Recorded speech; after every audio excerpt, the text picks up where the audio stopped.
Buenos días a todos, bienvenidos a una nueva reflexión de Semana Santa. Hoy es nuestro cuarto día en que vamos a estar reflexionando sobre este pasaje tan hermoso, sobre esta profecía mesiánica tan hermosa que tenemos en Isaías 53. Hoy vamos a estar leyendo básicamente o reflexionando sobre los versículos 7 al 10 y básicamente vamos a meternos en lo que es la esencia misma o en lo que significó propiamente el sacrificio de Cristo, de cómo ese sacrificio estuvo enraizado en algo que vino siendo anunciado a través de todo el Antiguo Testamento y vamos a ver básicamente la esencia de la cruz, la esencia de lo que significó el sacrificio de Jesús en la cruz. Pero primero vamos a poner este tiempo en las manos del Señor, vamos a orar pidiéndole que nos guíe, que nos hable, que nos confronte con su palabra y que básicamente haga de nosotros siervos sumisos, siervos dispuestos a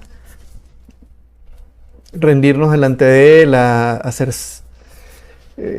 tener una actitud dispuesta, no solo para recibir la palabra como conocimiento, sino para que esto y cada versículo y cada pasaje que abramos nos toque profundamente, confronte nuestra realidad, saque a flote nuestro pecado, nuestra maldad, y nos conduzca irremediablemente a la gracia de Dios, a los pies de la cruz. Vamos a orar y vamos a poner este tiempo en las manos del Señor. Padre, gracias por, en medio de nuestra realidad caída y terrible, Señor, porque en medio de nuestro pecado, Tú nos llamaste, Señor. Hoy queremos pedirte, Padre, que nos ayudes a través de este pasaje que vamos a estar viendo hoy. Nos ayudes a entender, Padre, el significado de la cruz, el propósito, Señor, la esencia de lo que ahí ocurrió. Ayúdanos, Padre, a entender el por qué, Señor, es tan importante, porque fue vital, porque sin la cruz, Señor, y porque sin el sacrificio de nuestro Señor Jesucristo, sencillamente no habría consumación de tu plan.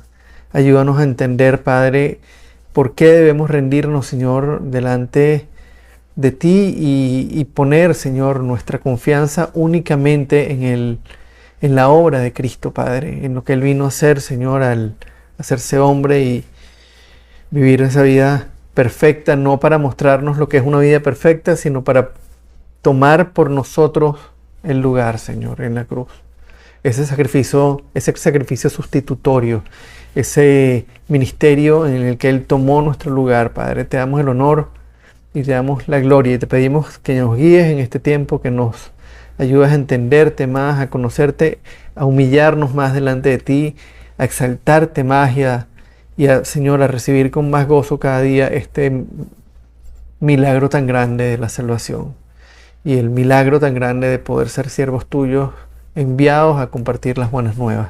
Te damos las gracias y te alabamos, Padre, en el nombre de Cristo. Amén y amén. Ok, vamos a abrir nuestras Biblias en Isaías 53 y vamos a leer los versículos 7 al 10. Y la palabra de Dios dice así: maltratado y humillado, ni siquiera abrió su boca. Como cordero fue llevado al matadero. Como oveja enmudeció ante su trasquilador y ni siquiera abrió su boca. Después de aprenderlo y juzgarlo, le dieron muerte. Nadie se preocupó de su descendencia. Fue arrancado de la tierra de los vivientes y golpeado por la transgresión de mi pueblo. Se le asignó un sepulcro con los malvados y murió entre los malhechores, aunque nunca cometió violencia alguna ni hubo engaño en su boca.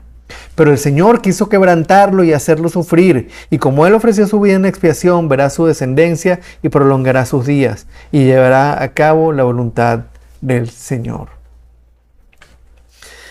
Para entender de qué es lo que Isaías nos está hablando acá, para entender la idea de qué es lo que Isaías está comunicando, es necesario que nos quitemos por un momento los anteojos del siglo XXI, los zapatos de tenis del siglo XXI y nos pongamos las sandalias de los israelitas 600 años aproximadamente antes del nacimiento del Mesías.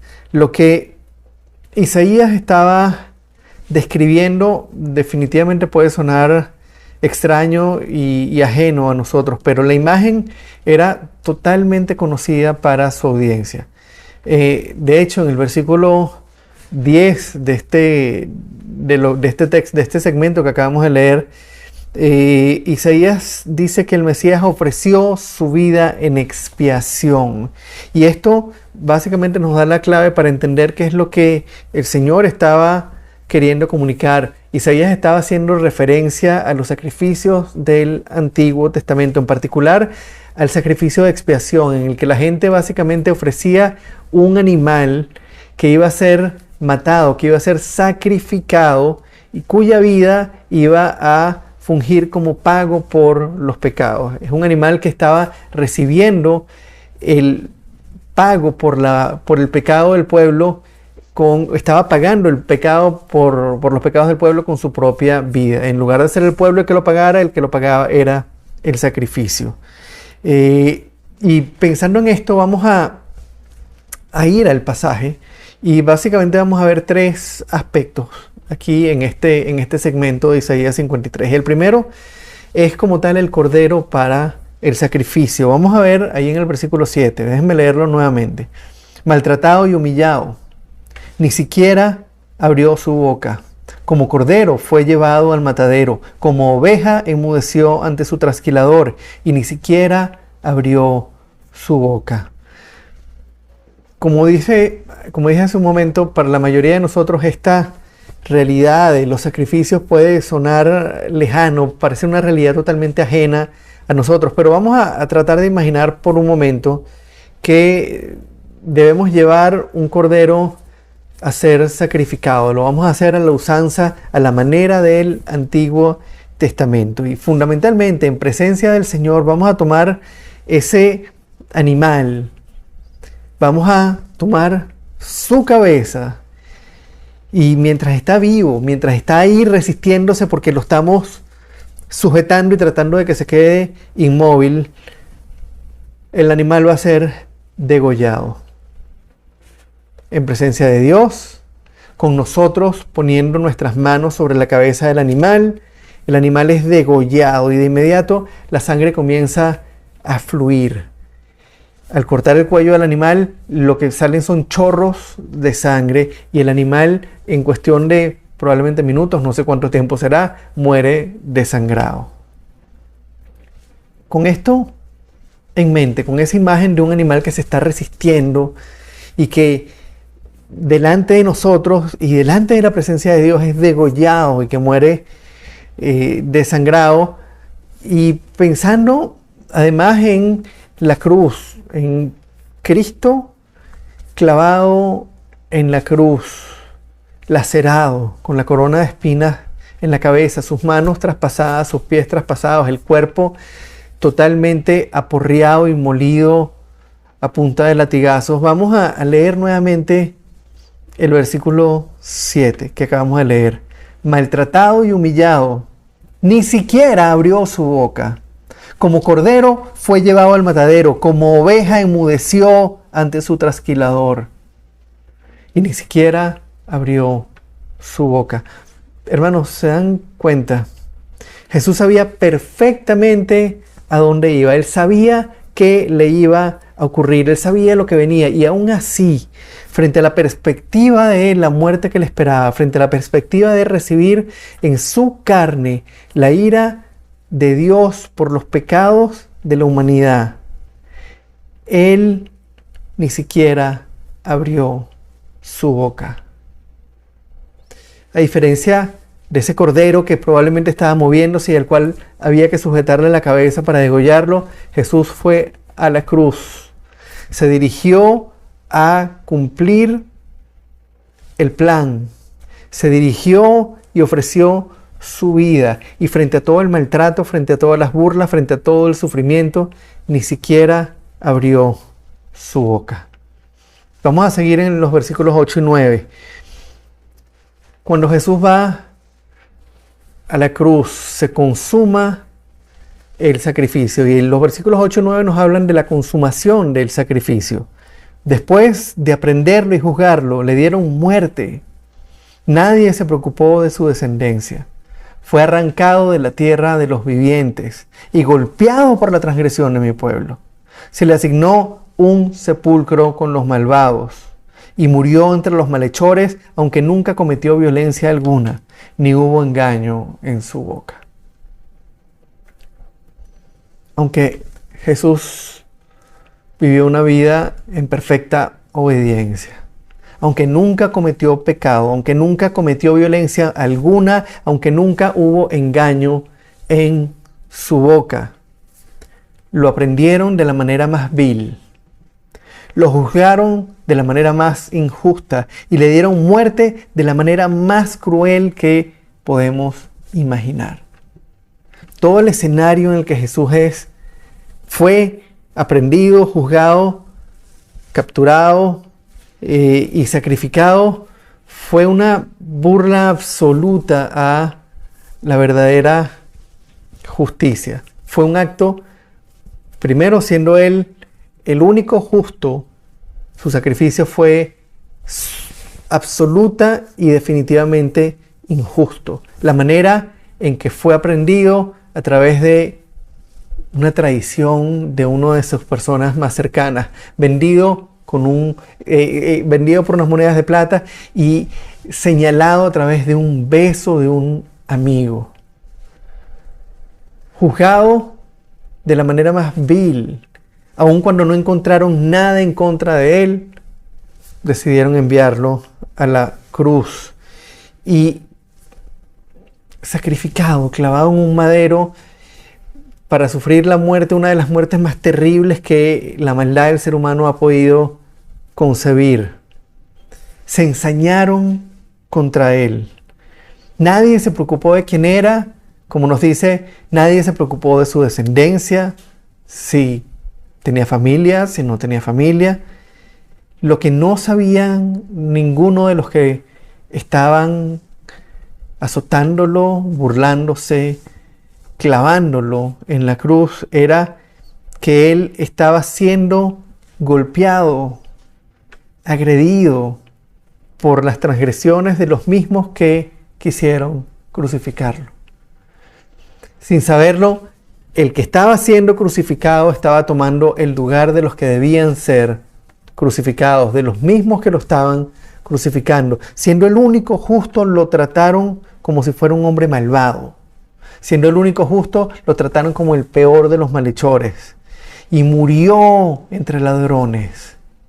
Fue sepultado entre malhechores.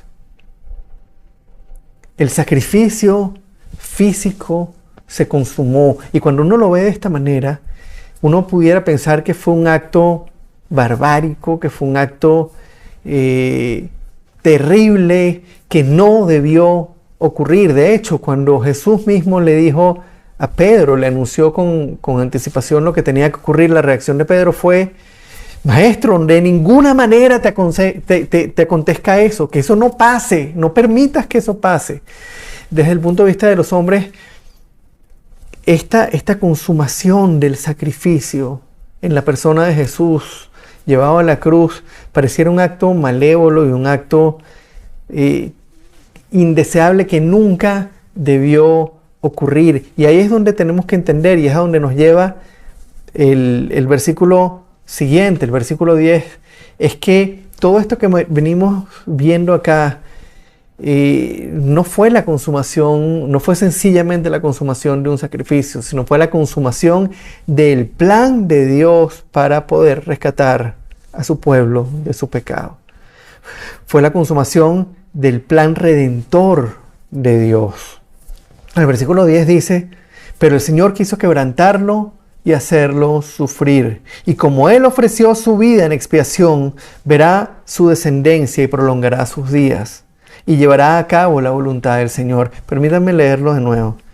Pero el Señor quiso quebrantarlo y hacerlo sufrir. Y como Él ofreció su vida en expiación, verá su descendencia y prolongará sus días. Y llevará a cabo la voluntad del Señor.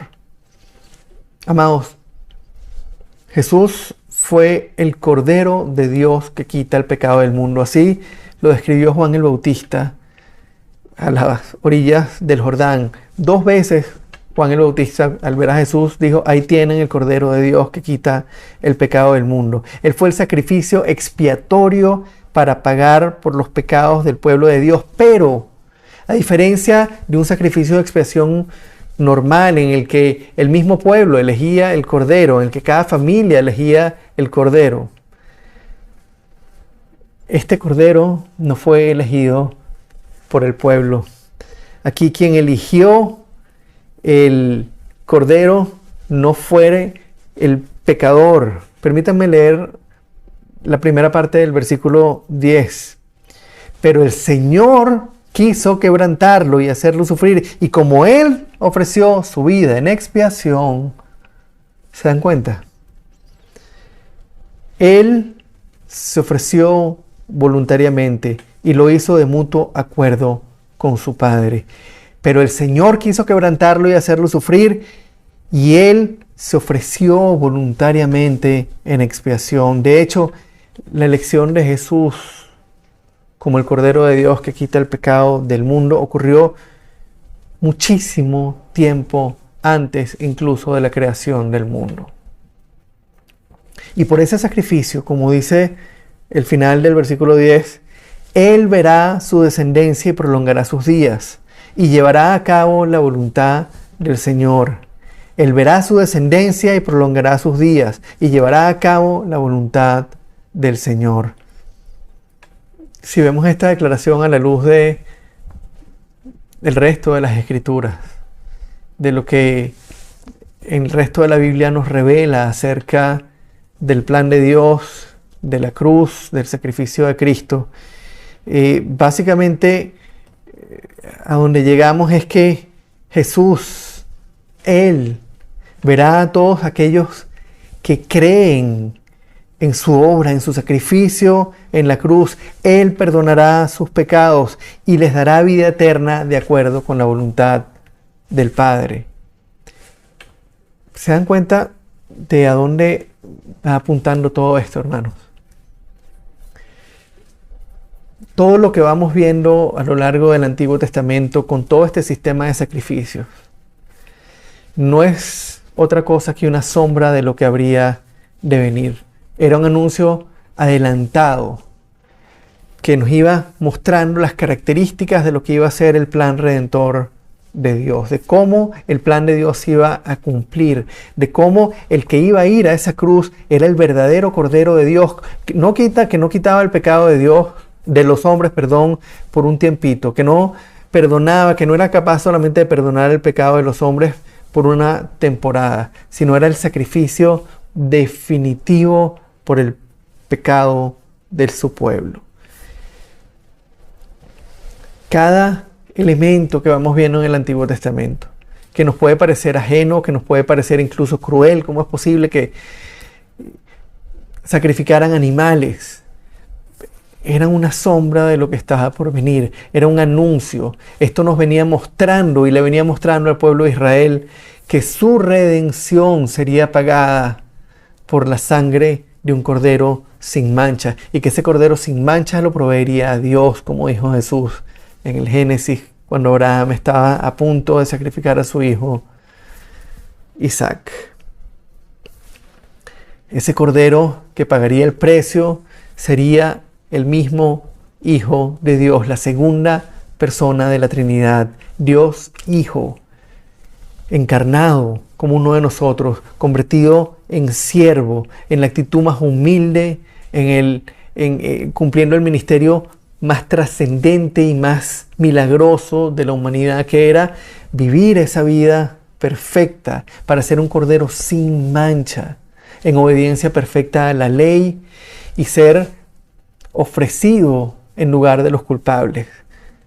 A veces pensamos que es injusto que Dios nos trate, o que es injusto que a nosotros nos pasen cosas malas, y realmente es injusto. Leí hace poco creo que fue en un post de internet o de Telegram, que es injusto que al hombre bueno le pasen cosas malas. Y sí, es verdad, es injusto que al hombre bueno le pasen cosas malas, pero eso solamente ocurrió una vez en la historia. Eso ocurrió en la cruz. Cuando a nosotros nos pasan cosas malas, no le están pasando cosas malas a alguien bueno. A Él sí. A Él, al único justo, le pasó lo peor. Y no le pasó por casualidad. Le pasó por voluntad del Padre y por entrega personal. Él mismo se ofreció en esa cruz, en mutuo acuerdo con el Padre. Cuando pensamos en todo esto, en la naturaleza de ese sacrificio de Jesús, la única pregunta que nosotros debiéramos hacernos es: ¿a quién más iremos nosotros a buscar perdón, sino al propio Cordero de Dios que se ofreció voluntariamente en la cruz para pagar por nuestros pecados? ¿A dónde iremos si no es a los pies de Jesús? Yo los invito, hermanos, que si ustedes ya han nacido de nuevo, si ustedes han sido confrontados con su pecado y han experimentado la gracia de Dios, recuerden cada día la necesidad de volver a la cruz, a recordar que es por su gracia y no por nuestras obras, que es Él el que puede llevarnos de la mano en este camino en la vida cristiana, que fue Él el que pagó, que fue Él el que nos hizo aceptos delante del Padre. Y si alguno de ustedes que está escuchando no ha entendido el concepto de la cruz, no ha entendido el problema al que el ser humano se enfrenta al ir delante de un Dios santo, santo, santo, a través de y llevando la carga del pecado, de un pecado no perdonado, los invito a que reflexionen en estos textos. Le piden al Señor que les muestre su corazón, que les muestre la magnitud y lo terrible de su pecado. Les permita verse a ustedes mismos como Él los ve, como Él nos ve a cada uno de nosotros. Y los lleve de la mano a un arrepentimiento profundo, para que experimenten cómo ese sacrificio que se hizo hace 2021 años, bueno, ya un poco más, ese sacrificio que se hizo hace más de 20 siglos, es la única respuesta a la problemática más terrible del hombre, que es la condenación eterna en el infierno. Amados, los invito a reflexionar sobre sus vidas, a analizar su vida a la luz de la palabra de Dios, para contestar realmente y expresar con sinceridad en quién confían, en quién confiamos cada uno de nosotros para acercarnos a Dios, en lo que nosotros somos y en lo que nosotros creemos que podemos hacer, o en ese sacrificio, en ese Cordero de Dios que quita el pecado del mundo y que se ofreció a sí mismo hace más de 20 siglos. Vamos a orar. Padre, te damos las gracias, Señor, porque lo que nosotros no podíamos hacer, tú lo hiciste. Te damos las gracias porque por muchísimos siglos, Señor, tú fuiste revelando tu plan. Porque a través de figuras, Padre, como estas del sacrificio expiatorio, Señor, tú nos fuiste mostrando la naturaleza de lo que sería tu plan de redención. Y hoy, Señor, a la luz de tu palabra y a la luz de nuestro propio pecado, Señor, podemos entender cómo esa sangre que se derramó, esa vida que se entregó en esa cruz, Señor, fue el precio definitivo por nuestro pecado. Te pedimos, Señor, te imploramos que para todos aquellos, Señor, que aún no te conocen, seas tú, Padre, confrontando, mostrando, quebrantando, llevándolo, Señor, no importa la manera en que lo tengas que hacer, a ser conscientes de su realidad, ser conscientes de su pecado y entender, Señor, que están irremediablemente separados de ti y que puedan clamar, Señor, y encontrarse parados delante de la cruz, Señor, recibiendo tu gracia, entendiendo que el Cordero de Dios que quita el pecado del mundo Cristo, nuestro Señor, nuestro amado Señor, fue el que tomó nuestro lugar y ofreció su vida y derramó su sangre por nosotros. Te damos el honor, Padre, porque no hay nada que nosotros podamos hacer que no venga de ti. No hay nada que nosotros podamos tener que no venga de ti. Nuestra salvación, Señor, depende enteramente de ti y por eso te honramos, te alabamos, te bendecimos y te glorificamos, Señor. Y queremos ofrecer, Padre, nuestra vida, Señor, sabiendo que no es para ganar salvación, pero que nuestra vida ofrecida a ti, Señor, sea un instrumento tuyo para que tu evangelio se conozca y para que tu nombre se glorifique y se exalte entre las naciones, Señor. Que nuestras vidas como cristianos, Padre, sean instrumentos tuyos para glorificarte, para que tu nombre sea exaltado. Te damos nuevamente el honor y la gloria, Padre, en el nombre hermoso y poderoso de nuestro Señor Jesucristo. Amén y amén.